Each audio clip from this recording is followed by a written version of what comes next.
میں موجود ہے کہ جو مدینے کا پہلے نام تھا جب تک آقا کے قدم چومنے کا شرف نہیں ملا تھا اس سرزمین کو، اس کا نام تھا یثرب۔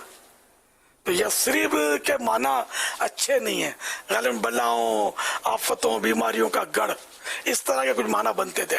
جیسے ہی سرکار صلی اللہ علیہ وسلم کے مبارک قدم آئے تو یہ مدینہ بن گیا، طیبہ بن گیا، بطحا، طابہ، اور بہت سارے اس کے پیارے پیارے نام ہو گئے۔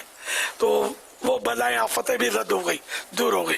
تو یوں مطلب حدیث پاک میں موجود ہے کہ اب اگر کوئی اس کو یثرب کہے تو اس کو کفارے میں 10 مرتبہ مدینہ کہنا ہے۔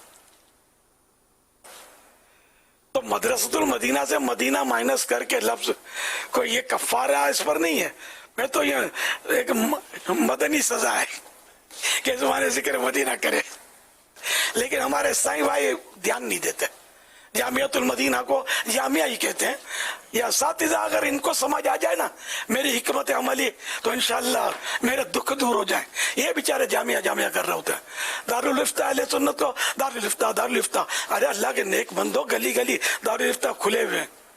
آپ کا دارالفتہ اہل سنت یہ نام کائے کو مطلب یہ نہیں کہ آپ خارج کرتے ہو یار، سوچو یار، خود دارالفتہ والے بھی، دارالفتہ اہل سنت والے بھی دارالفتہ ہی کہہ رہے ہوتے ہیں۔ تو ان کو بھی سارے میرے بچے ہیں، ان کے بھی کان کھینچتا ہوں کہ یار دارالفتہ اہل سنت کہو، کوئی اور لفظ آپ کو پسند ہے تو وہ بتا دو، میں اس پر سوچ لوں کہ کیا کرنا چاہیے۔ بچے بچے کی زبان پر دارالفتہ اہل سنت ہو کہ یہ ہمارا ایک اعزاز ہے یار، ہمارا معیار ہے، ہمارا اعزاز ہے، ہمارا تعارف ہے کہ ہم ہیں کون، ورنہ اپنے پرائے سب دارالفتہ کہلاتے ہیں، ہم ہیں کون۔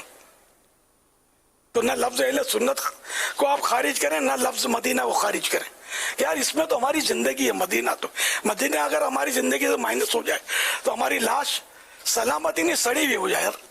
اللہ کرے کہ کبھی بھی مدینہ ہماری زندگی سے مائنس نہ ہو۔ مدینہ مدینہ ہمارا مدینہ، ہمیں جانو دل سے ہے پیارا مدینہ، چلو مل کے مدینہ، چلو مل کے کرتے